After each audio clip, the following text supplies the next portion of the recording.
Good morning, guys. Myself, Professor Dhaval Chandarana, and we are continue on unit number 2 of cybersecurity subject. As previously, we have discussed all the topics which we are cover in our previous 5 video lectures. Now today, we will discuss one of the tool known as a SNORT for detecting a system for unauthorized access, or we can say a viruses. For this, we are using one tool with help of we provide a security against our private data as well as our personal computer on the internet.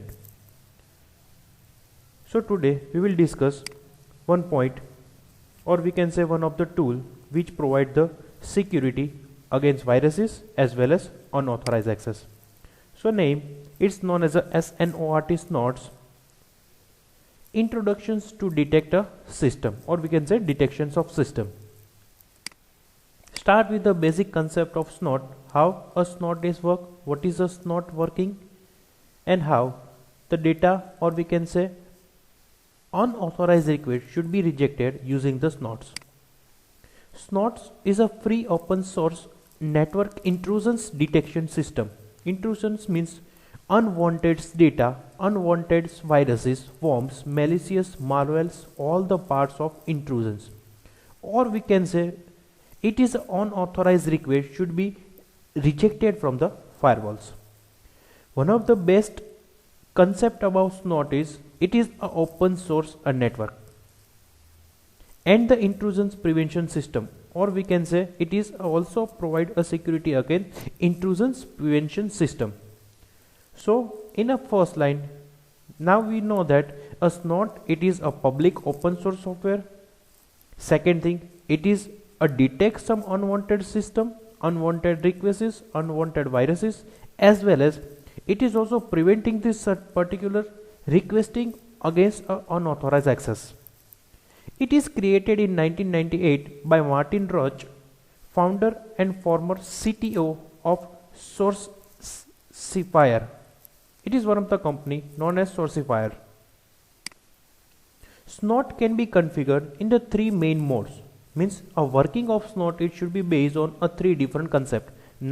One is a sniffer, second one is packet logger, and third known as network intrusions detections.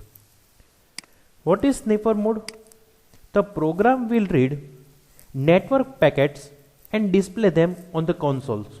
Means all the packets should be coming from the outside of network that provide a tracking and provide the all information in the consoles. So at the end of users, they can easily identify the basic information about packet which are coming throughout the network. Second mode known as a packet logger mode. In a packet logger mode, the program will log a packets to the disk. Means we can save all the log which are coming through the outside of network, and it will be generated from our network to outside of network. Means all the communication between the two systems, it should be track all the records in a log file. And the third, it is known as a network intrusions detection system mode.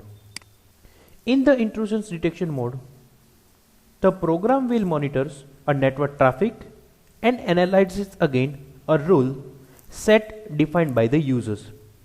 As previously, a same thing should be happen on a firewall. Means we provide some rules on a particular firewall. Based on the defined rule, firewall verified all the packets as well as all the requests. Same thing, it should be on a network intrusions detection system. Means end users provide some basic rules as well as some advanced rules which should be verified with all the requests as well as a data packets. The program will then perform a specific actions based on what has been identified. I will just give you one example. If you are installing any of the antivirus on your computer system, when they provide the notification again unauthorized access as well as viruses, so for that if antivirus provide some security against the viruses, and based on these viruses they're taking some actions, like they're deleting a particular viruses, they're deleting all the content which should be part of affected by viruses, and also they're denied to access our system outside of network. So based on rules and regulation which should be provided by the end users, the network intrusions detection system will be work on a SNOTs. SNOT is based on libcap for a library packet captures, a tool that is widely used on TCP/IP traffic sniffers and analyzers.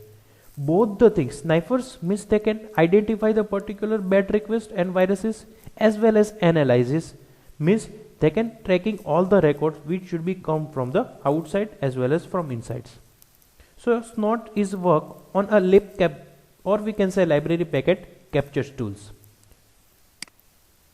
Through the protocol analysis and content searching and matching, SNOT detect attacks methods including denial of services, or we can say DOS, buffer overflow, it's known as a cache memory overflow, CGI attacks, it is the Chromic graphics interface attacks, stealth port scans, it is a scanning tools which provide unauthorized port request, and SMB props. When suspicious behavior is detected, SNOT sends a real-time alerts to syslog, or we can say system logs. A separate alerts file or a pop-up windows will be provided by the SNOTs. It is known as a system log. So it is one of the advantage when we are using a SNOT, all the unwanted activity, it should be registered in particular system. They provide the real-time alerts. So it is one of the best advantage of using a SNOTs. A rule may be used to generate an alert message, log message, or in a term of SNOTs, pass the data packets in a drop it silently. Means if some unwanted data should be coming from our personal computer, but they are never verified, never satisfied a particular rules, then it should be directly dropped by the SNOTs, and alert should be coming from our consoles. The word pass here is not equivalent to the traditional meaning of pass and use in a firewall and routers. In firewall and routers, pass and drop are opposition to each other. Passing means they're just allowing a data to from outside of inside, and a drop means they can directly reject it. They never verify any kind of data. They just verified it header address, or we can say IP address. So in a pass, if they verify IP address, if it should be satisfied with the firewall rules, they can provide the permissions. But after the permissions, they verified, or we can say firewall verify a particular data which should be coming from the outside of network. So pass means just provide the permissions against the request, and drop means they directly rejected. They never provide any kind of access against the personal computer. SNOT rules are written in an easy to understand syntax, because first end user provide some end users rules and regulation in a SNOT software. So user want to write a specific rules which should be implemented in this particular personal computer. Most of the rules are written in a single line. However, you can also extend the rules to multiple lines by using / character at the end of line. So it is the basic functionality which we are discuss how to write a rules in a particular SNOT tool. Rules are usually placed in a configurations file. Means user want to know that where to write a particular rules, because rules are easy and in a single line.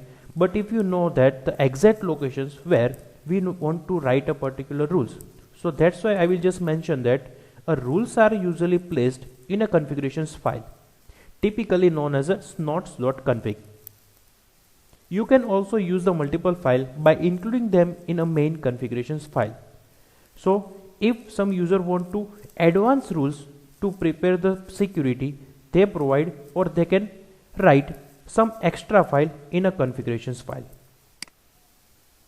A rules may be used to generate an alert message, log message, or in term of snots, pass data packets, or we can say drop silently.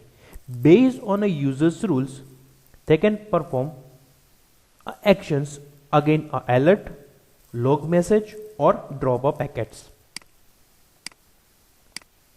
So it is the working functionality, or we can say architectures of a snots.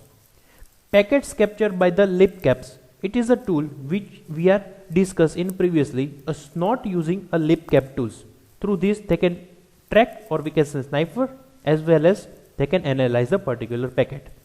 After analyzing the packet, packet detectors detect the particular packets based on the rules which should be mentioned in a config file. After detecting a packet, preprocessor means validating all the data should be part of packets. After preprocessor, the rule sets which should be written in the end user side match with the detection engine, means whatever data should be prepared in a preprocessor, they just verify the rule sets. If the rule set is matched with all the data packets, then some alert generation should be happen. After alert database, if alert should be happen, then they register with the alert database, and after completion of alert, they have provide some alert like a alert message, log based message, or they can drop a data packet silently. So it is the basic working criteria in a snots.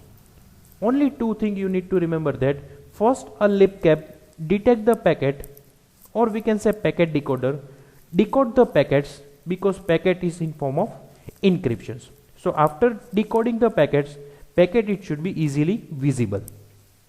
So after visible all the data, a rule sets provide to detect a particular packets and verify all the rule which should be provided by the end users. Based on verification of rule sets, if the packet it should be validated, then it should be directly provide the access. But if the packets is not verified as per the rule sets, they provide the some alert message and store in a alert database. Why the alert generation it should be stored in a database? Because in anyhow after some time some packet should be coming from this particular destination, or we can say from particular source number. Alert database is directly verified and check these destinations or a port number is not validate, so that directly drop this particular packet. So it should be very easy to identify and take a number of less time to identify a repeating unwanted request or repeating unwanted packets. That's why a database should be maintained from the alert database. Now the first rule, how to write a rule in a snot. Now we just discuss a basic functionality or brief idea about the rules. Here is the first, or we can say very bad rule. In fact, this may be the worst rules even written, but it does a very good job for testing if snot is working well and is able to generate the alerts. The first rule is, it is a worst rule, but whenever we start to learn some new tools, first we know that it should be work properly or not. That's why we write these rules. Alert, we provide the IP address any and any 2 times any message IP packet is detected. So whenever message should be pop up, the message is provide IP packet is detected. Now we see what is any. You can use these rules at the end of a snot config file the first time you install the snots. So where we want to write a particular rules in not as snot.config file, and where to write it to, it is end of the config file. The rule will generate an alert message for every capturing IP packets, because we provide a message to IP packets detected. So whenever our system getting some packets, they provide a alert message IP packet is detected.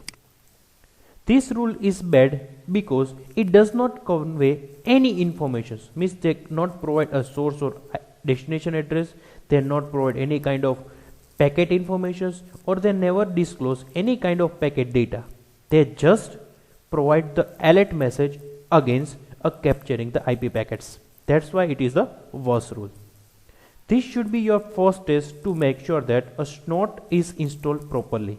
Because if we want to learn some new tools, first we understand that how it's work and how it's properly work. So that's why we just add a first rule into the snort.config file. The following is the brief explanations of different words used in these rules. Means whatever word we are using in a first rule, we just understand why we are writing in those particular rules. The word alert shows that this rule will generate an alert message when the criteria are met for the capturing packets. Means whenever some condition should be verified or matched at that time, a alert message should be generated. The criteria is defined by the words that as follow. First, we write IP. Part shows that this rule will apply on all the IP packets. Means whatever the packets, it should be come from the IP address or IP protocol. At that time, packet should be coming from the internet protocol and alert message should be generated. The first any, we are writing 2 times any. So and from the first any is used to source IP address and shows that the rules will be applied to the all packets. Means whatever the packet should be coming from the outside, we just mention our source IP address. The second any is used to port number. Since the port number are irrelevant at the IP layers, the rule will be applied to all the packets. As you know that on the second part, we can say IP layer, they just identify the particular IP. They are not relevant any kind of port number. That's why we are just using any. Any means allowing all the port numbers. The arrow sign shows the directions of packet. Means to provide the direction about source to destinations. The third any is used to destinations IP address and shows that the rule will be applied to all the packets irrespective to destination IP address. As previously, first any provide the source IP address, we write any means whatever the data packet coming from the any of the source, it should be provide the alert message. Same way in a third any, it is provide the destination IP address. Because we are not mentioning any particular IP address, we just write down any. So all the packets coming from the internet protocol, it should be provide the alert message. The fourth any is used to destination port. Again it is irrelevant because this rule is for the IP packets and port number are irrelevant as previously we will discuss. So it is one of the first rule which we want to make sure that a Snort is successfully installed and we are know that how to write a rules. The last part is the rule options and containing a message that will be logged along with the alerts. Means whatever message we want to require to generate in on form of alert, we just mention the message. Structures of rules, how to know about a rules or how to write a rules, we just follow some basic structures which is provided in a Snort. All Snort rules have two logical parts, rules header and rule options. So it is one of the figure that now you know that how to write a rules in a Snorts. The rules header contain informations about what actions a rule takes. Means after detecting a particular unwanted packet, what kind of action should be generated. It should be mentioned in a rules header. It also contains a criteria for matching a rules against the data packets. Means what are the different conditions to match a particular data packets and what are the actions will be taken if the packet it should be not verified a particular rules. Both the things should be mentioned on a rules header. The options part usually contain an alert message and the information about which part of packet should be used to generate the alert message. Means after verifying all the conditions and packet information, what message it should be required from the end user side, it should be mentioned in a rule options. The options packet, or we can say option part, contain additional criteria for matching a rules against the data packets. Also we mentions some additional criteria for the matching a rules. Means there are lots of conditions through which we can provide the alert message. So in the every alert message there are some different message should be generated. So it should be easy to end users, because if we provide some default message, then end users never validate what kind of alert should be generated. That's why we mention all the different messages on the different criteria. A rule may be detected one type or a multiple types of intrusions activity, because as per the conditions we need to manage if the data should be come from the single intrusions, or which we can identify a multi-packet within the single instance of time. So it should be mentioned in a rules header. Structures of rule header. Now we see what is the structures of header. The general structures of SNOT rules header is shown in the figure. There are the different 6 number of partitions as well as 7 different informations which are covering in a rules header. Now we see one by one how to write and what to write in particular options in a rules header. First action, part of the rules determines the types of action taken when the criteria are met and rule is exactly matched against the data packet. What we do if the alert should be come, means delete the packets, drop the packets, deny the request, and if the provide the permission against a particular packets. So all the action should be mentioned in a part. Like say it is one kind of validations where if we want to log in some websites, we provide the username and password. If you are mentions a right username and password, some alert message should be generated.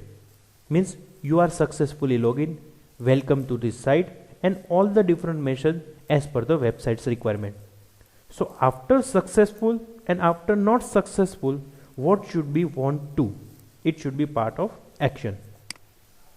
Second, the protocol part is used to apply the rule on packets for a particular protocols only.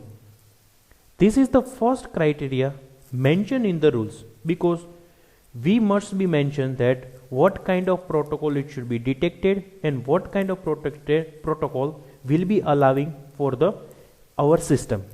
So it is the first thing we need to mention in a SNOT rule.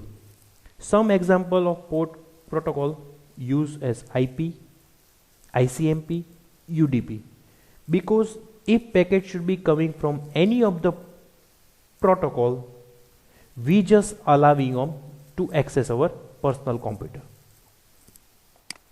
Third thing, known as address parts, defining the source and destination address. Address may be a single host, multiple host, or a network address. So in address part, we just mention a single IP address, list of IP address, or a network address. Based on trusted things, we just mention the addresses. In case of TCP or UDP protocol, the port parts determine the source and destination port of a packets on which the rule is applied. Means on a protocol sections, if we mention TCP or UDP, so in the fourth sections of rules header, port part determine the source and destination port number, because a TCP transmission control protocol and a user datagram protocol, it's work on IP address as well as particular port number. So that's why we want to mention a particular port number, and whatever the condition should be applied based on port number, we need to mention in this particular rule. Next, it is known as the directions. Part of the rules actually determines which address and port number is used as source as which as destination. Means we provide the direction against at which point the packet should be generated and at which point the packet should be delivered. Means in source to destination we just provide the communications path in a directions. So whenever packet should become, they are never verified a source or destination address because they are mentioned in a directions. So they just deliver packet within this particular address. Source address and source port number. In this example, both of them are set to any, which means that the rule will be applied on all the packets coming from any source. Just guys, you focus that if we mentions any in any of the rules, it means we allowing all of them from any of the sources. So it is one of the point we need to remember that if some of the rules if we created and we mentions any, means we allowing all the port as well as particular numbers. So guys, I think now you are clear what is SNOT, how the SNOT is work, what is the requirement of SNOTs, and how to write a SNOT rule in a SNOT config file. So it is the basic tools which we are discussed for detecting unwanted requests as well as unwanted viruses from outside of network. Thank you so much.